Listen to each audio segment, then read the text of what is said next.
Jaya Radha Madhava Kunja Bihari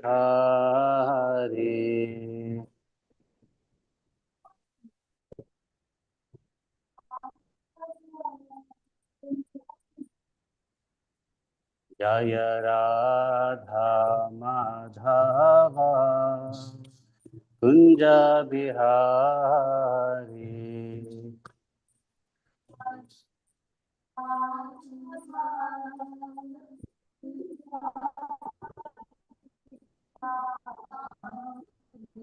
Jaya Gopi Janavalabha Girivardhari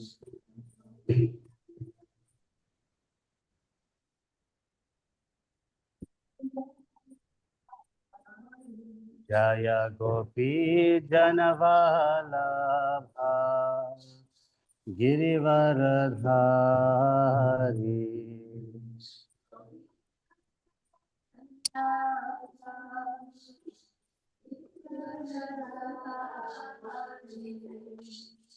Yashodhanandana Vrajajanaranjana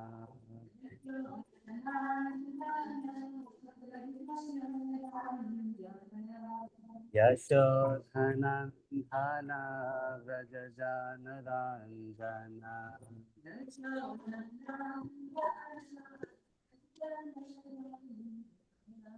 Yamunatira Vanacha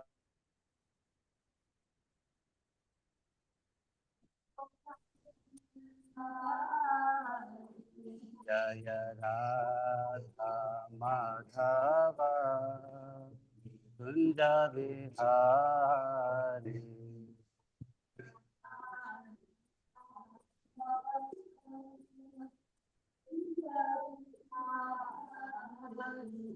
Jaya Radha Madhava Kunja Vihari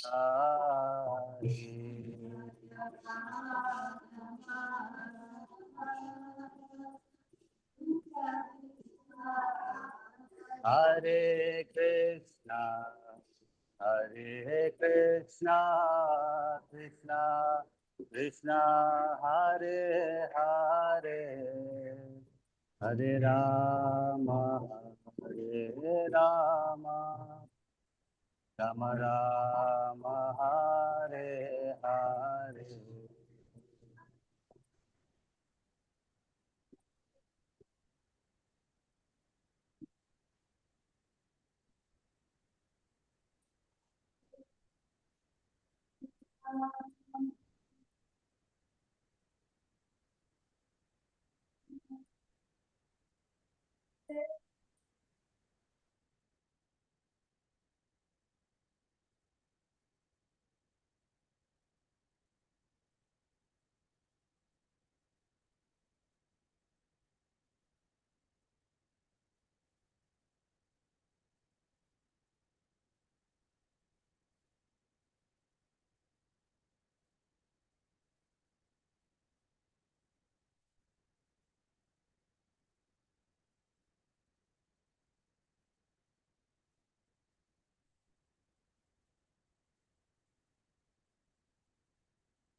Huh? Who was he?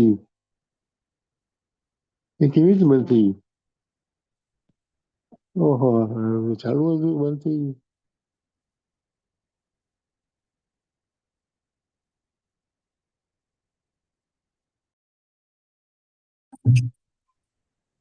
Hare Krishna, Krishna Krishna, Hare Hare. Hare Ram, Ram Ram, Hare Hare.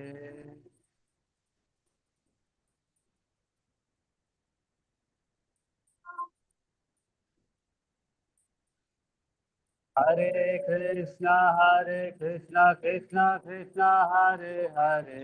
Hare Ram, Ram Ram, Hare Hare.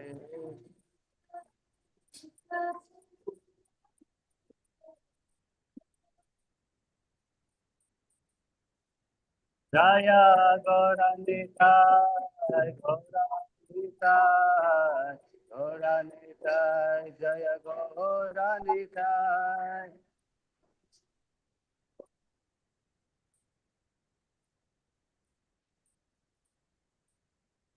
Jaya Jaya Prabhupada, Prabhupada, Prabhupada, Jaya Jaya Prabhupada.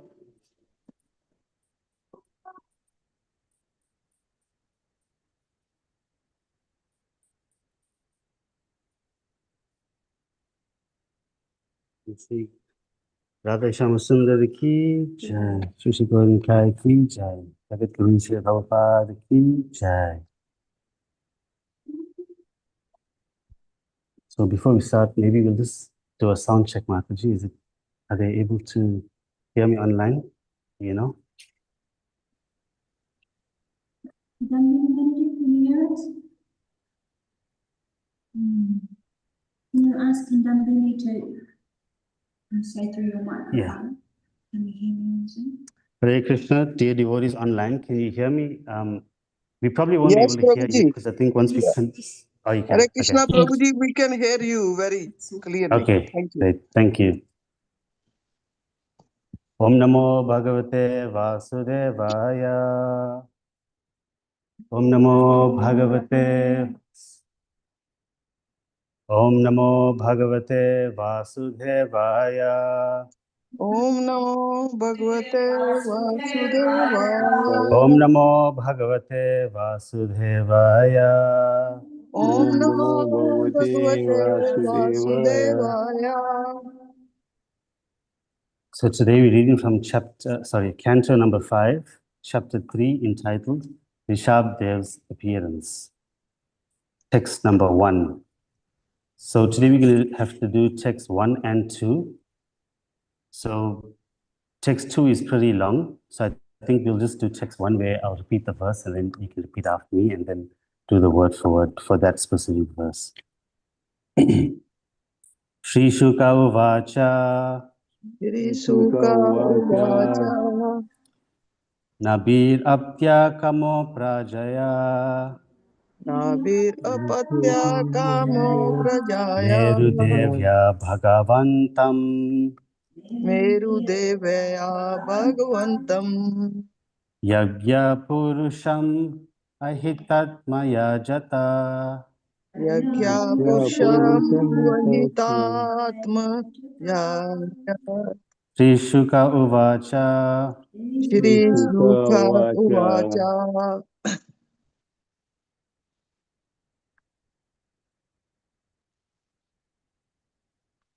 Gone.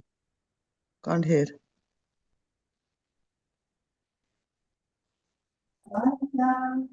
Yagya Purusham Avihitatmaya Jataha Yagya Purusham Abhita Maya Jata. Shri Shuka Uvacha Shri Sukha Uvacha. Nabhirapatya Kamo Prajaya Navir Apataya Kama Merudevya Bhagavantam Meru Devaya Bhagavantam. Yagnai Purusham Avahitatmaya Jata Yagya Purusham Avitam Yata. Anyone like to? Shri Sukha Uvacha Shri Shri Shuka Sukha Uvacha. Uvacha. Navirapatya Kamo Prajaya Nabhirapatya kamo Kamo prajaya. Prajaya Merudevya Bhagavantam Merudevya Merudevya Bhagavatam. Bhagavatam Purusham Yagya Yagya Purusham Purusham Avahitatmaya Jata. Avahitatma Avahitatmaya Avajita. Jata.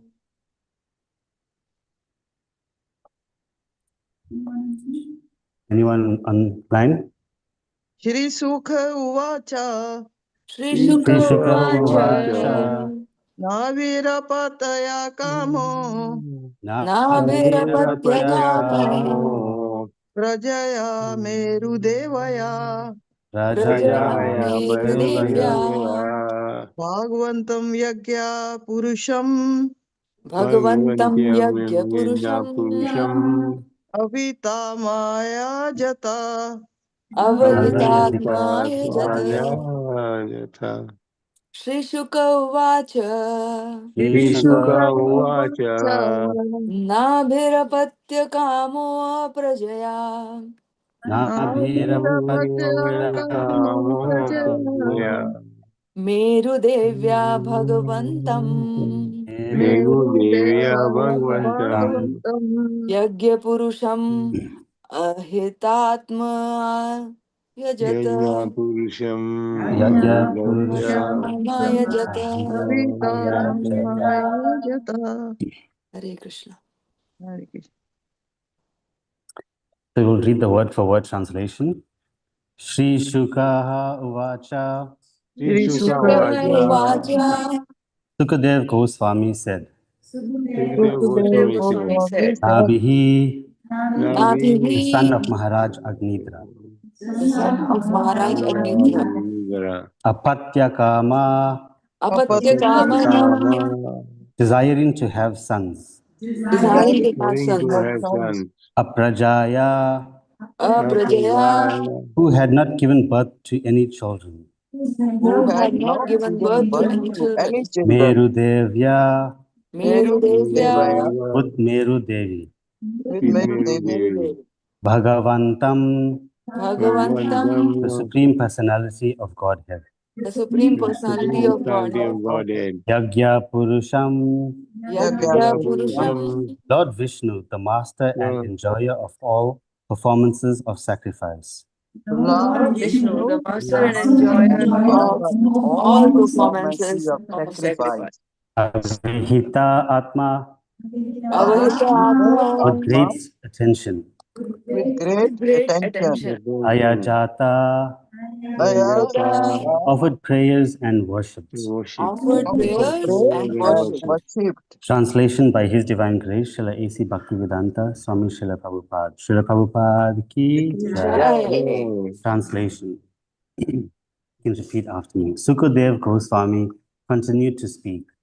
Sukadev Sukadev Goswami Goswami continued to continue to speak. continued speak. to speak. Maharaj Nabi, Maharaj Maharaj Nabi, Nabi, the Nabi, son of Agnidra, the the son of son son Agnitra, of of Nidara, Nidara, wished to have sons, wished to have used to have sons, son, sons, and therefore he and attentively therefore began to offer prayers he he attentively began began to to offer offer prayers prayers and worship the Supreme Personality of Godhead, and and and worship the worship worship the Supreme the Supreme Supreme Personality of Personality Personality of Godhead, of Godhead, Lord Godhead, Vishnu, Lord Lord Vishnu, Vishnu, the master and enjoyer of all sacrifices. the the master master and and Master and enjoyer enjoyer of of all all of sacrifices. all sacrifices. Maharaj sacrifices. Nabi's wife, Maharaj Maharaj Nabi's Nabi's wife, Nabi's wife, wife, Meru Devi, Meru Meru Devi, Devi, Devi, who had not given birth to any children at that time, who who had had not not given given birth given to birth any birth to to children any at that children children time, at that that time, also time, worshipped Lord Vishnu also worshipped Lord Lord Vishnu Vishnu, along with her husband. along with her along with along with her husband. her husband. husband. So I'll do text 2 and then we won't recite this one together. I'll just say it myself.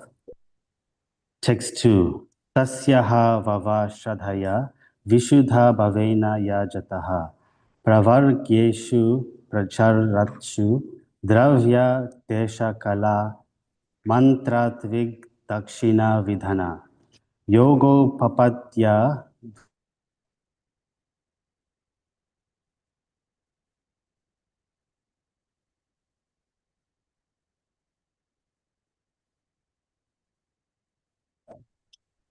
Nija Jana Bi Pritarta Vihit Saya Hita Hridaya Hridayagama Mano Nayanan Dhana Vaya Biharam Mam Avishchakara.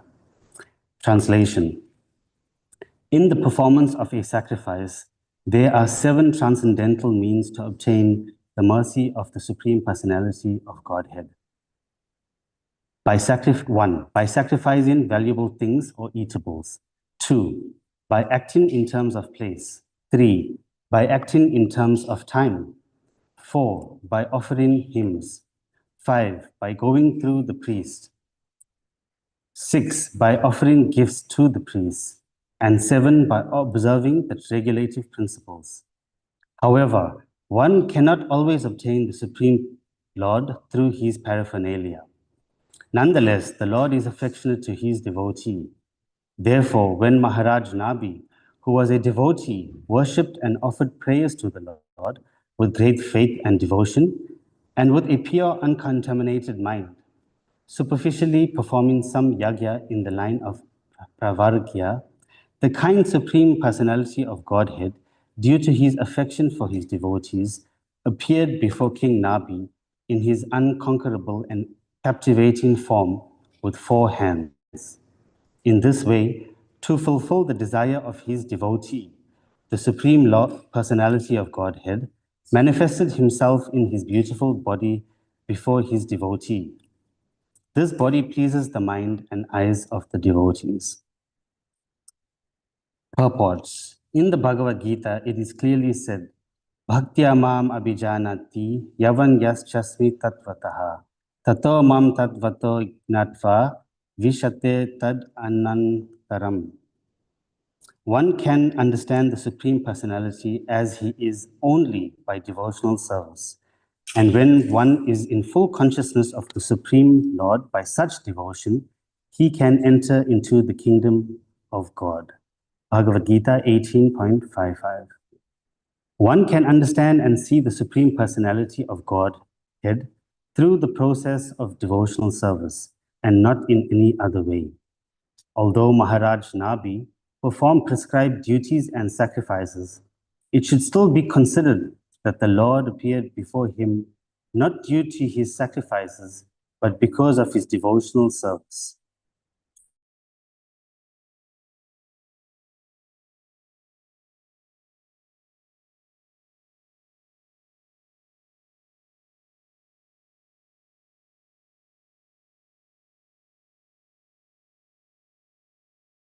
Cutting off. We can't hear.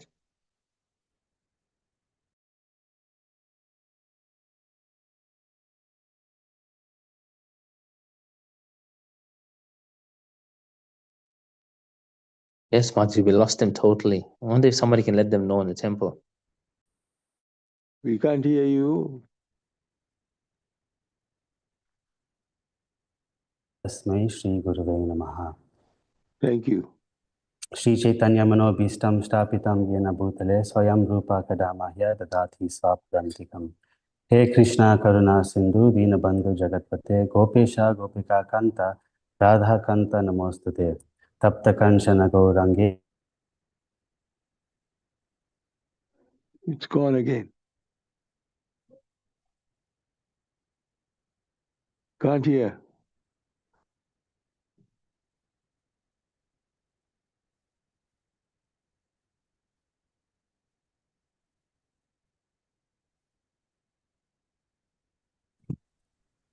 Hare Can't Krishna, hear.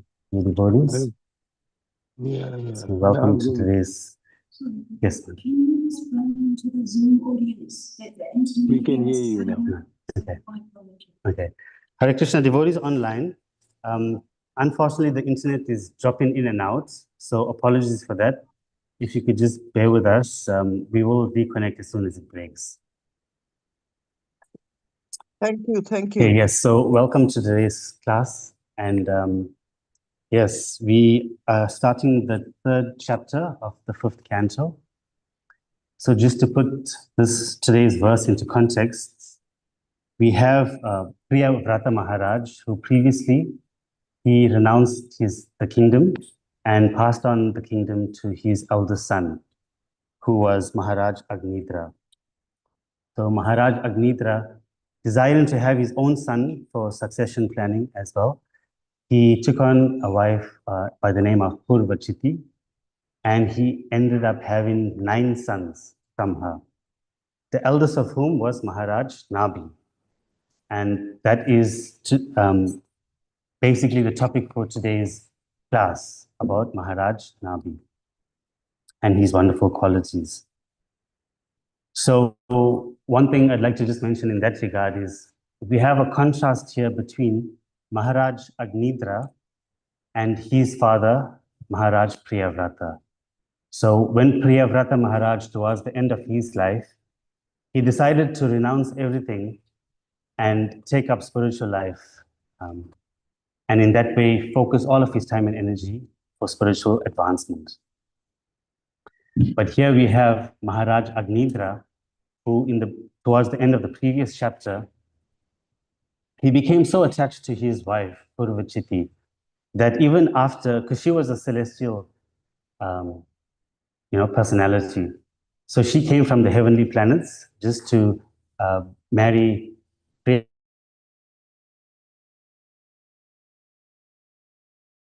But after she had those 9 sons and they grew up, it is explained that she actually went back to the heavenly planets. And because her husband, Maharaj Agnidra, was so attached to her and so lusty that even after she left, he couldn't stop thinking of her. And he spent his whole time, towards the end of his life, thinking and being fully absorbed in her. And as Krishna says, that what we remember at the time of death, that position we will surely attain. And so in that way, Maharaj Agnidra, at the end of his life, when he left his body, he actually went back to Pitra Lok, where his wife was residing. So that's a very important point, in that we have to be very, very careful of what we attach ourselves to in this material world, because we will surely attain that position at the time of death. So the process of Krishna consciousness is to actually remove our attachment from material things, but rather attach ourselves to the lotus feet of Krishna. That is the sum and substance of devotional service. So in today's verses, we see that Maharaj Nabi is now desiring to have a son. And so he is basically going to perform a very wonderful sacrifice, and with the intent of having the Supreme Personality of Godhead as his son. And you will see later on in this chapter that Lord Vishnu is actually very, very pleased with Maharaj Nabi, and he grants Maharaj Nabi a son, as an incarnation of himself, who is known as Rishabh-Dev. And that is why this chapter is entitled Rishabh-Dev's Appearance. So in today's verse, there's many, many wonderful points that I'd like to touch on. So Prabhupada says in the translation of text 2, the main theme here is talking about sacrifice. And it lists 7 transcendental means to obtain the mercy of the Supreme Lord through sacrifice. So I'll just go through it again very briefly. So the first one is sacrificing valuable things or eatables. Then acting in terms of the place, acting in terms of time, offering hymns by going to the priest, offering gifts to the priest, and by observing regulative principles. So if we just take the first one, sacrificing valuable things. So I was just thinking to myself, even without being, thinking of devotees even, just a normal person, what is actually the most valuable thing that a person has? I mean, there can be many, many things, but I was just contemplating on the fact that time is actually one of the most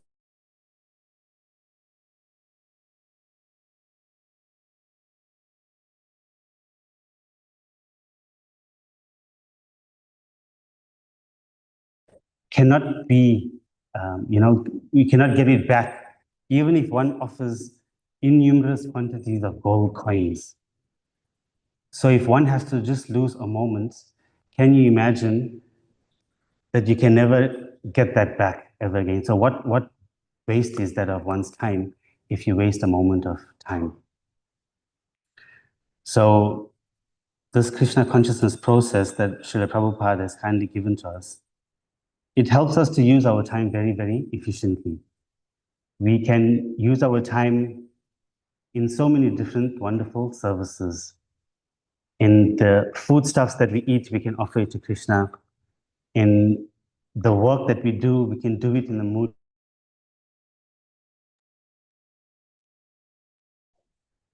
Sound went again. Sound disappeared again. Spiritual life in that way. Thank you. Back So again. as devotees, we should be very guarded as to how we use our time, because it's something that we can never ever get back, no matter how much of money we might have. The other thing here is that, as you can see, the traditional sacrifices or yagyas, they require so many different things in order for it to be successful. So here it's mentioning, valuable things or eatables, having been in the right place, doing it at the right time, having brahmanas chant Vedic mantras while the sacrifice is happening, having the right priest. How hard is it to get someone who's actually qualified to do such a yagya? And then you have to also have a lot of money to buy a lot of the ingredients for the yagya, to have gifts to give to the priests, to have money to cook prasad to offer to the devotees who attend. And then also you have to observe the regulative principles. So for traditional sacrifices, there's many, many rules and regulations. So what's very interesting here is that actually the different yugas had different yuga dharmas, or different processes by which one can achieve self-realization. So in Satya Yuga, the process of self-realization was actually meditation. You see, in Satya Yuga, people's consciousness was so pure in the mode of goodness that they could actually sit for thousands and thousands of years in one place and just meditate on the Supreme Personality of Godhead without being agitated to do anything else, or So in Treta Yuga, the process was sacrifice, which is what's described here. So what we can actually see is that this process that's mentioned in this verse is actually not our current Kali Yuga's Yuga Dharma. And that's why it's so difficult for us to perform. And then in Dwapara Yuga, the process of self-realization was deity worship. So again, to worship the deity is a very, very, you have to be at a very, very advanced stage of spiritual advancement. And as you can see, Srila Prabhupada has kindly created these wonderful centers where wonderful deity worship is still going on. But it's not something that is, very prevalent outside of the temples, actually. And so in this way, we can see that it's very, very difficult in Kali Yuga. We don't have time, we don't have money, we don't have resources. Neither do we have brahmanas who can perform these sacrifices very nicely.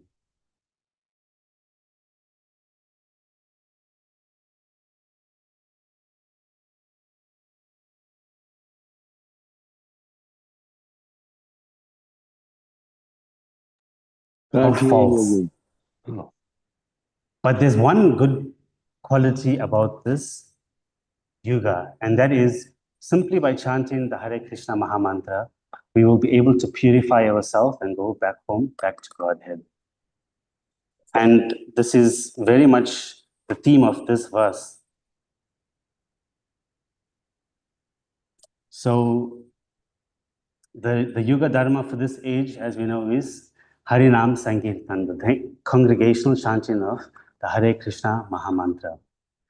So Srila Prabhupada is so expert and so kind in that, you know, the Vedic literature is so vast and there's so many different processes that has been mentioned. And when people read these, it's very, very easy to become confused as to what should one actually do.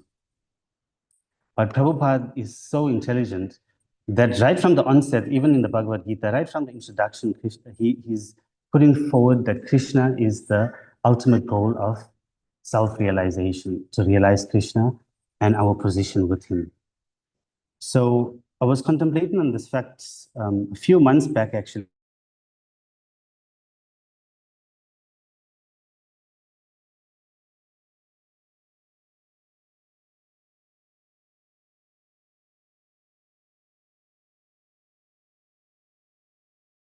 You first become a graduate from university. The first things or the first method that that a graduate person, when they go into the workplace, they tend to explain things a lot. So when they're doing a presentation, for instance, they would try to go into a lot of the details and explain so many different kind of information that at the end of the day, the people in the audience become confused as to what are you actually trying to say. So that's called the explainer. But then the course mentions that an influencer, he knows all of the information, but he's able to distill the important points and present that first so that the audience can understand what is actually the essence of the presentation. So when I heard this about the explainer and the influencer, and how, you know, as you progress in your career, you have to become more an influencer to influence your stakeholders. So in this way, Prabhupada was so expert without having, you know, these courses that we can kind of attend and progress. Prabhupada was so intelligent that he actually took the essence of the Vedic scriptures, and right at the start, he presents it very, very firmly and boldly that Krishna is actually the ultimate thing that we have to understand in devotional life. So here again, as we're saying, that sacrifice is not something that we can easily do and do it successful in this age, but we have the Hare Krishna Mahamantra, which is the Yuga Dharma that we need to practice in order to achieve self-realization. And in the translation itself, Sukadeva Goswami is saying, however, one cannot always obtain the Supreme Lord through this paraphernalia, which is sacrifice. Nonetheless, the Lord is affectionate to his devotee. Therefore, when Maharaj Nabi, who was a devotee, worshipped and offered prayers to the Lord with great faith and devotion, and with a pure, uncontaminated mind, basically, Lord Vishnu appeared before him. And it says that Krishna, basically, the Lord appeared to fulfill the devotee. And when he appeared, his body was so beautiful that it pleased the mind of the devotee. So here, there's a few beautiful stories that we have from Krishna book and from the Bhagavatam. So once baby Krishna, he heard the fruit vendor was in Vrindavan, and she was calling out, fruits, fruits, anyone who wants fruits? And when Krishna heard this, baby Krishna, he immediately ran into the kitchen, and with his hands, he grabbed as much grains of rice as he could, because that was the means for bartering in those times. So he grabs the handfuls of rice, and he carefully runs with his ankle bells shaking towards the fruit vendor. And when the fruit vendor saw Krishna's beauty, she was so amazed that she didn't even think too much about the rice that Krishna was holding. And by that time, actually, with Krishna's little fingers, all of the rice mostly fell out of his hands. So he only had a few grains of rice left. And when the fruit vendor saw this beautiful form of Krishna, she was so amazed that she took all of the fruits and she started filling up Krishna's tiny hands, more than even Krishna could even hold. So in that way, Krishna became so happy and ecstatic with this gesture of, his kind devotee giving him the fruits, even though he had not much to offer in return, that he actually turned all of her fruits into valuable and rare jewels. And when the fruit vendor looked at that, she was astonished. And she could understand that this personality is not an ordinary, baby. So in this way, we see that Krishna, he's actually not so happy or not so pleased just by the fruits that somebody is offering, but he's actually more happy with the love and attention that somebody offers to him. And when somebody does that, like in this case, the fruit vendor, Krishna will give you so much of, wonderful things that you wouldn't be able to comprehend, and you wouldn't even be able to appreciate it to that extent. So that's how kind and merciful Krishna is. Krishna Das Kaviraj Goswami writes this beautiful song, Jaya Radhe Jaya Krishna Jaya Vrindavan. So it's a very, very wonderful, song that's glorifying Krishna, his wonderful devotees, and also Sri Vrindavan Dham. Now, what's relevant here for today's verse is in the 8th verse of that song. He says, Jaya Dvija Patni Jaya Naga Kanyagan Bhakti Te Yahara Poilo Govinda Chara.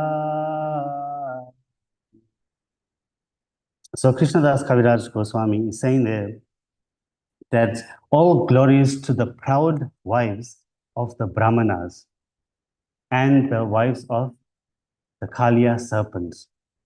And through their devotional service, they were able to attain the lotus feet of Krishna, Govinda Charan. So this is a very, very instructive, point, and it's related directly to this verse, in that Krishna is not pleased with Vedic mantras and ritualistic activities. He is pleased again with the love of his devotees. So here we have the pastime that we all know. When the cowherd boys in Vrindavan were hungry, and they asked Balaram, "Oh Balaram, please can you do something about our hunger? We are starving." So Krishna then says, "My dear cowherd friends, you please go to the Brahmanas. They are chanting Vedic hymns nearby. And you just tell them that my elder brother Balaram and myself, Krishna, has sent you. You please ask them for some foodstuffs and they will surely give the food to you." So the Gopas, they go to the Brahmanas and they actually first glorify the Brahmanas. And they say that, "Oh Brahmanas, you are the best knowers of religion. And if you have faith in Krishna and Balaram, who are just nearby, if you have faith in these personalities, you please give us some food. And that will satisfy our hunger."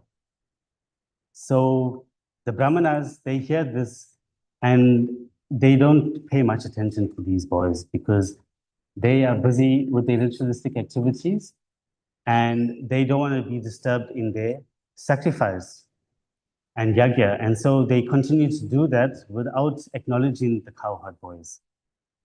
So the cowherd boys run back to Krishna and say, "Krishna, the Brahmanas are not giving us any food." So Krishna says, "Okay, you then now go to the wives of the Brahmanas. They know me very, very well, and they will give you whatever you desire." So the Gopas go back to the wives of the Brahmanas, and they basically ask them for food. And the wives of the Brahmanas says, oh, is Krishna and Balaram nearby? I've heard so much about Krishna and Balaram. Please take whatever you want. And they give them so much of food. And these cowherd boys were so appreciative of that.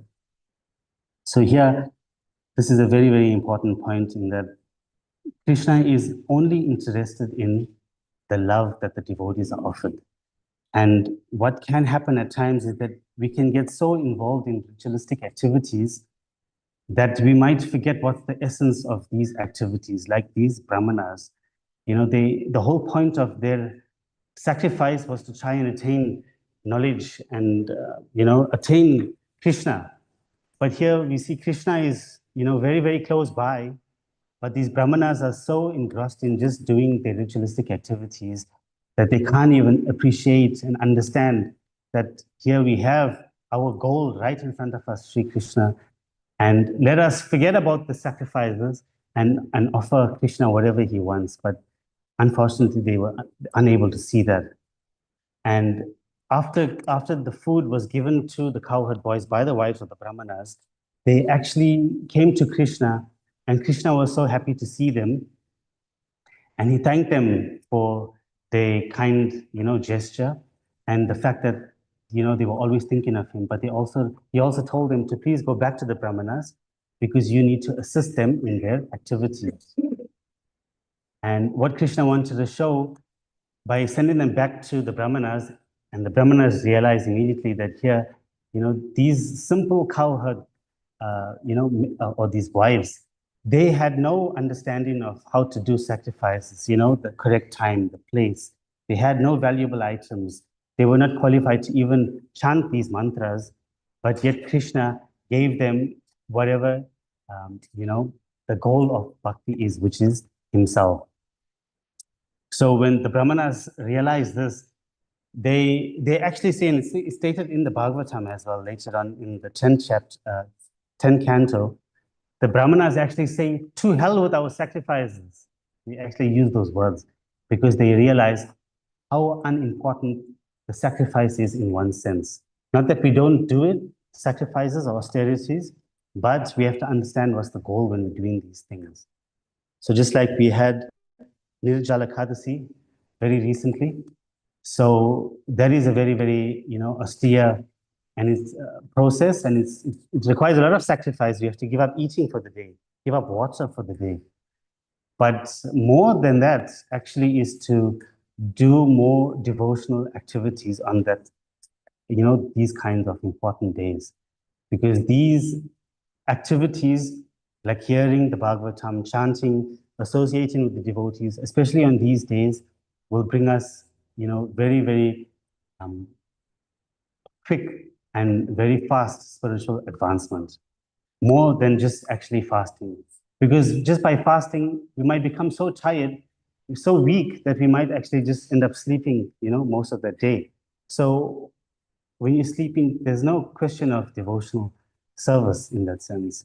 So better to be energetic and use our time and energy in performing devotional service. And that's what Krishna is basically trying to illustrate here when he's saying, or when it is said here that we cannot always achieve Krishna through this paraphernalia of service. The other thing is, Krishna says in the Bhagavad Gita in chapter 5, Bhaktaram Jagatapasam Sarva Loka Maheshwaram Suridham Sarva Bhutanam Natva Mam Shanti Richati. So he's saying there that he is the ultimate beneficiary of all sacrifices. So if Krishna is, the ultimate beneficiary and the ultimate goal of the sacrifice, then again, as devotees, we should realize that we should bypass some of these, ritualistic activities and go directly to Krishna. And the best way to do that is to chant Krishna's holy names. And this ties into a very important point that we talked about earlier, in that time is something that's very, very valuable to us. So in the same way, when we chanting, it is a very austere process as well, because we have to be so concentrated, we have to be so mindful and attentive when we're chanting, which is not really, something that's easy to do in this age with so many distractions. But what we have to realize is that Krishna is actually present when we're chanting, and therefore it is very, very inattentive. I remember hearing from His Holiness Kadamba Kanana Swami in a lecture, where he says, and this is so true, I could very much relate to it, that we can do so many different types of services. Actually preparing for this class is a very wonderful service, to read so many, different resources and try and put together so many things. It's something very, I get personally a lot of energy from that. Different devotees get different, energy from the different types of services, like maybe singing in kirtan, or going out on book distribution, or doing arti, and then I guess most of us, especially me, we get a lot of energy just from eating Krishna's prasad. So in that way, we can do all of these different services very, very well. But when we have to do the most important service, we sit down and we begin to chant, there will be so many different thoughts and desires in our mind that we can't even focus properly on Krishna. And we always while we're even chanting, we're trying to think about something else, or we're trying to plan, or we're trying to do, maybe we're doing things while we're even chanting even. And in this way, Kadamba Kanana Swami was saying that we enjoy so many of those other services, but when we sit down to chant and we can't, enjoy that, it's because we don't have, or personally at least, and this is what he's saying, is that we don't have the attraction for Krishna. Because if we actually have attraction for Krishna, we can just sit in one place and just chant and be fully satisfied. At least that's the goal that we should all try to strive for, that we place so much of emphasis on just the chanting, and that we can reach a point in our life where we can just sit and just chant and be fully satisfied. So the other important point mentioned here, some of the qualities that Maharaj Nabi exhibited was that he offered, praise with great faith. So faith is something not, it's not that we have blind faith, or we just believing something because our elders say so, or because even that Srila Prabhupada says so. But Srila Prabhupada himself says that the act of placing your faith, it's an act of intelligence. In other words, we should only place our faith into something where we can see it is, making sense, and it is in line with the Guru, Sadhu, and Shastra. So basically, when we're reading all of these scriptures and we associate with the devotees, that increases our faith. So faith is something related to our confidence in Krishna. We should have confidence that Krishna is there for us, protecting for us, and providing for us. So if you look at the processes of devotional service, the first thing is adho shraddha, is the shraddha or faith is the first. And the second thing is tatha sadhu sangha. So it's not by coincidence that sadhu sangha is mentioned second, because by association with devotees who have faith in Krishna, even if we don't have faith, when we see these devotees and we associate with them and we try to imbibe, their qualities, naturally, it will develop more and more faith in our hearts.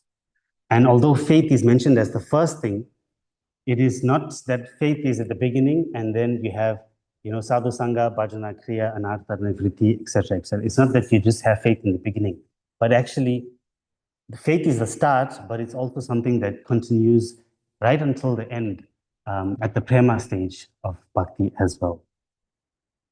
So here Maharaj Nabi exhibited great faith. The other important point here that I thought of was where it says that Maharaj Nabi offered prayers. So this is also very, very important. We might pray for so many different things in life.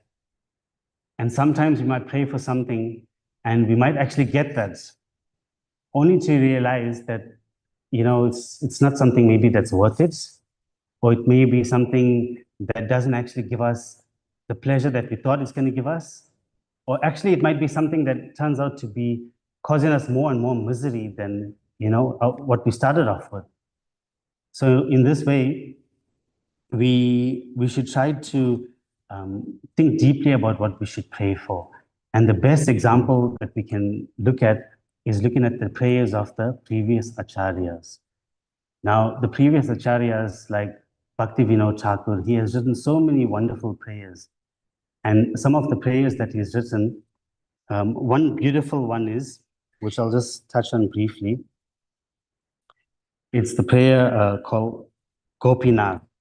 So in that prayer, he says, Gopinath, mama nivedhana shuno, vishahi durjana, sada kamarata, vishahi durjana, sada kamarata, kichunahi muraguno, Gopinath.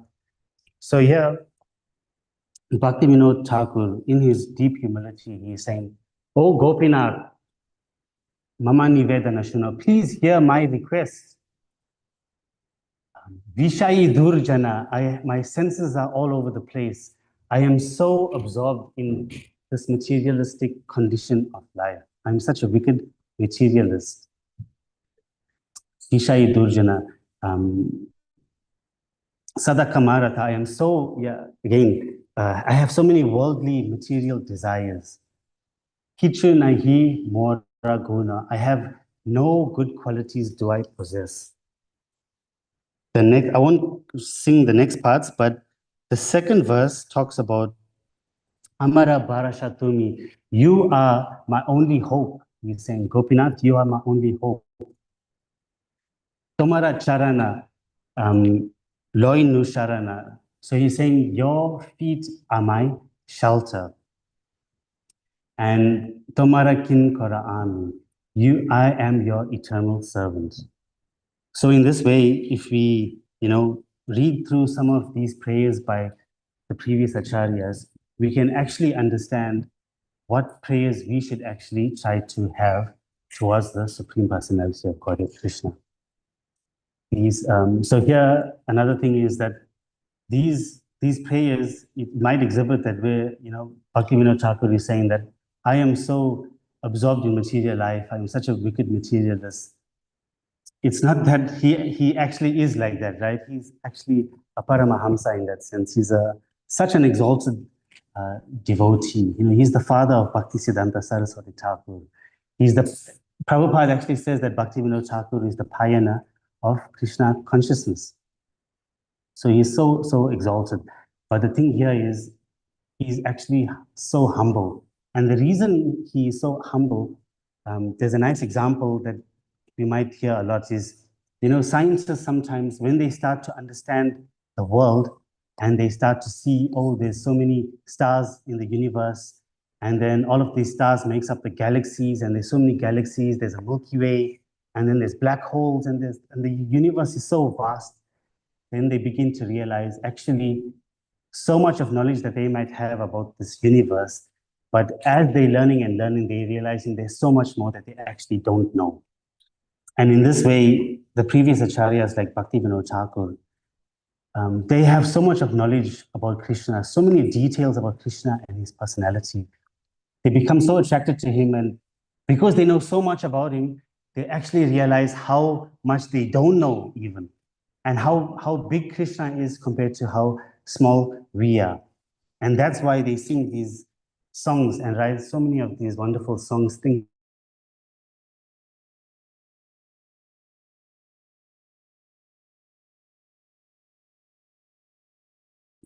get his blessings to become, better and better devotees. I actually have so much more to say, but I think it's time, so I won't go into too much more. But I guess in summary, for today's class, some of the important points is that sacrifice is not something that is meant for this age, like traditional yagyas. but therefore the Harinam Sankirtan Yagya is what's the Yuga Dharma for this age. So we should all try to chant the Hare Krishna Mahamantra very nicely and attentively. And secondly, we discussed about faith and how faith is an important quality for us to have, and that it grows as we advance in Krishna consciousness. And then we also talked about right now about the prayers and what we should actually try to pray for.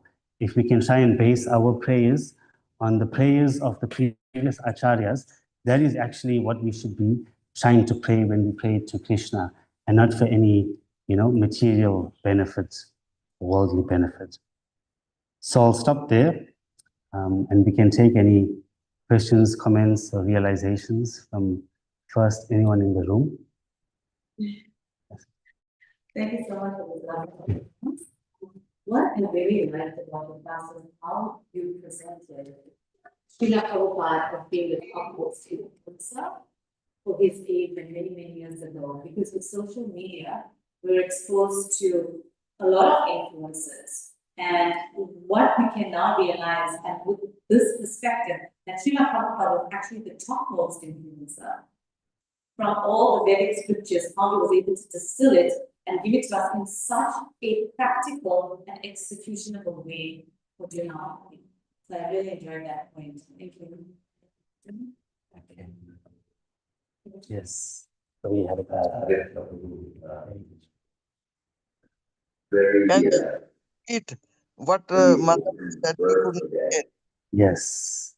So many things in there to cover. Yes. One thing I wanted you to speak more on is the sacrifice by acting in terms of place and time.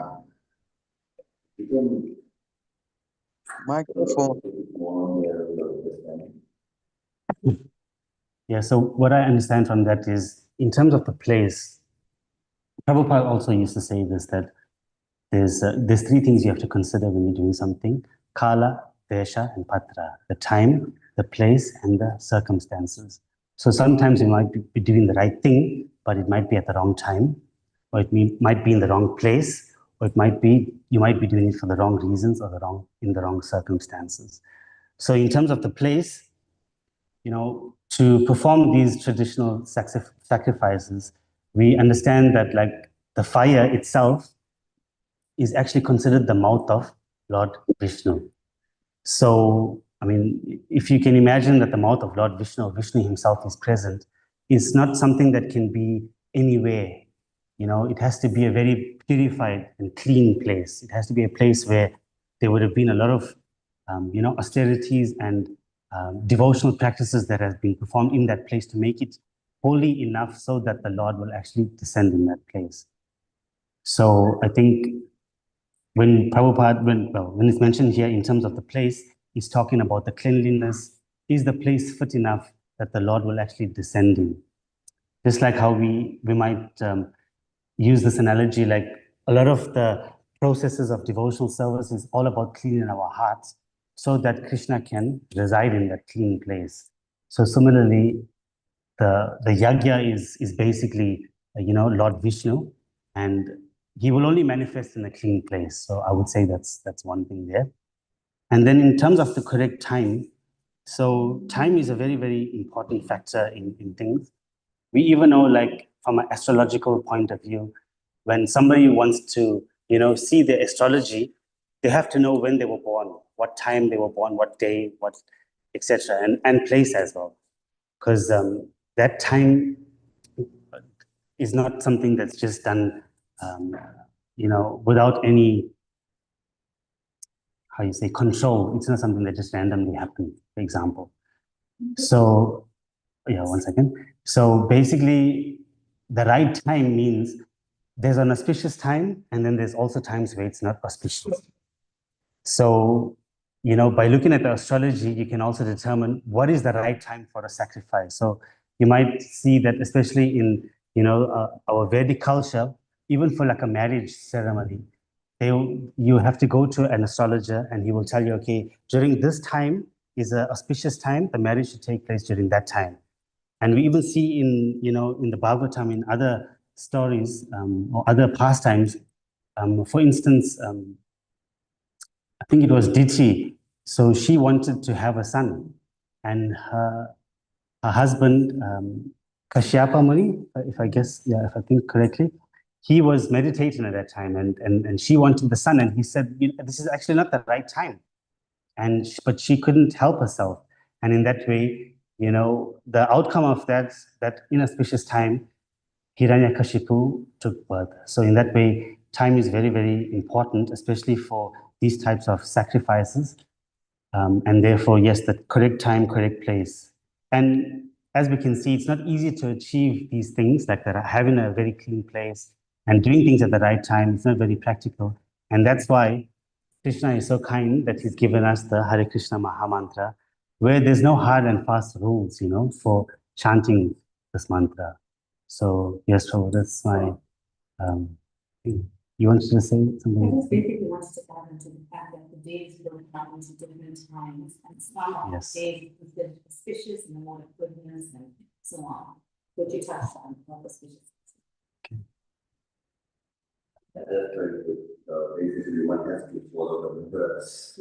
Yes, that's right. Yes. Any other questions or comments in the room? Yes, Abai. Thank you, Abai. Okay. Can we see online if anyone has any questions or comments online? Hare Krishna Prabhuji, Kadamani Radha here. Thank you very much for such a wonderful class. I just have two comments to make. First is that Agnidhara, he went to Pitraloka because he had some desire. But though we can say Pitraloka is a heavenly planet, but actually it's not a permanent heavenly planet.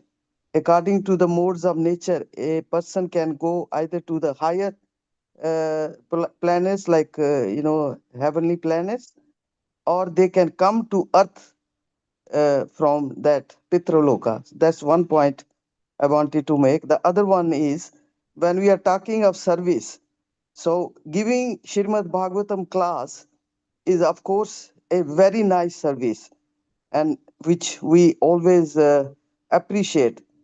And other thing is like prasadam, and the third thing is chanting.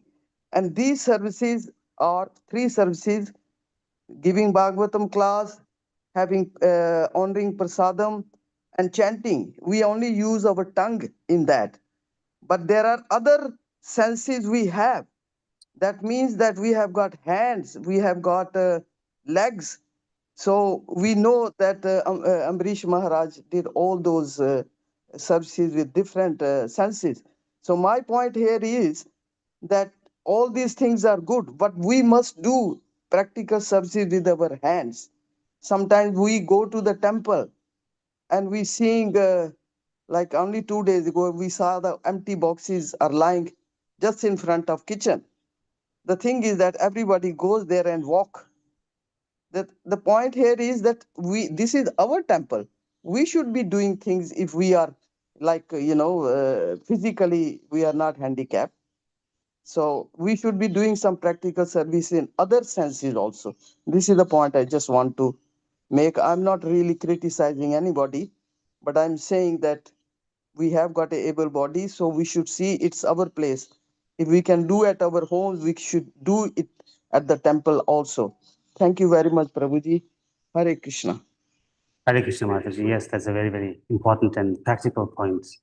I guess to show our appreciation for the temple, yes, we should definitely take up some kind of physical service to help make the temple, better and clean. There's many, the temple is short of resources all of the time. So any efforts and help that we can, physically do will go a long way. So yes, Mataji, thanks for that good point. Any other thing online? Hare Krishna Prabhu, Dandava Pranam. Thank you for your very informative class and all the research you did. Prabhu, two things. One point is, we were talking about timing. So in the, my understanding is in the, Vaishnava point of view, there might not be good and bad time. but good and better time. I'll give you an example. Like, although chanting one's rounds, any time is good, but the better time is at Mangal Arati at 4 o'clock in the morning.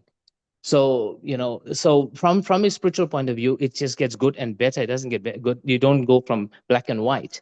So, is that correct? And the other question I have that was in relation to Kadamba Mataji's question, Kadambani Rahul's Mataji's question, is that, see, Pitra Loka is supposed to be in heavenly planets. But Pitra Loka, from my understanding, from the cosmos engineering point of view, is actually below Patala Loka. It's in the same planetary system as the hellish planets. So I'm a little bit confused. Genuinely confused. Is how is Pitra Loka in heavenly planets? It's also said that King Navi's wife went to the heavenly planets, but when he left, he went to the same planet of his wife, which is in Pitra Loka, which is actually, if you look at it, is in the realm of Yamuraja's abode and Patala Loka, and where Prabhupada or the cosmology says it's in the hellish planets. So if there's some clarification on that, or if I'm wrong, please let me know. Yes, I did read I think even in the next verses, it was mentioned that, Pitra Loka, and it says that he enjoyed life in Pitra Loka. So I also did pick up that it sounds a little bit contradictory in that sense, because yes, my understanding is that Pitra Loka is not really part of the heavenly planets. But yeah, so unfortunately, I don't have, a direct answer for you, but I guess the important thing, to take away is that, we shouldn't get attached to, the people around us, our family members, etc., because we might end up in that Pitra Loka place. And yes, it is not permanent, but at the same time, if we go there, we wouldn't be progressing in our bhakti. So the point, is we should try to not get attached to our friends and family in that sense. But yeah, unfortunately, Prabhu, I don't have a direct answer for you on that one. Hare Krishna, Prabhuji, can I say something about that? So Prabhu asked that. Actually, Pitra Loka is considered a spiritual realm between earth and heaven, and it's not mentioned here about the Patal. So this is actually a place where the departed souls reside while they are awaiting either to be born again, or they have further spiritual progression and they can go to heavenly planets. So that's what I have learned. So it's not, there is nothing I have. If there is a reference Prabhu gives me that it is in hellish planet, it's not over there. So it's a waiting area for the souls, that they are waiting either the birth in the earthly planet or going back to heavenly planets. Thank you very much, Prabhuji. Hare. Thank you, Mataji. I was actually looking at recently I was reading about the different lokas, and then it shows the heavenly planets. How the Earth, Bhuv Loka, and then the heavenly planets going up, and then it names each of the planets like going down as well. And at the bottom it says Patala Loka. It says at the right at the bottom, if you have a look at the Vedic cosmology diagram, it says Patala Loka. It says Pitra Loka and hellish planets. So if you have a look at the diagram, you'll see it's actually stipulated there, and it also, I think, is mentioned in the third canto as well. When the soul leaves the body, the Yamudutas will come and they cover the soul with a covering, because they can't handle the speed to travel, and it takes them right past Patala Loka to this area where the Pita Loka and Yamaloka is located. So I think we covered that in the last canto as well, if I'm not mistaken. So I could be wrong, Mataji, but that's my understanding. Thank you, Mataji. Sorry if I'm wrong.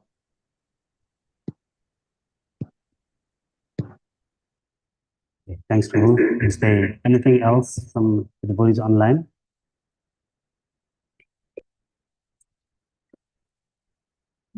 Thank you very much.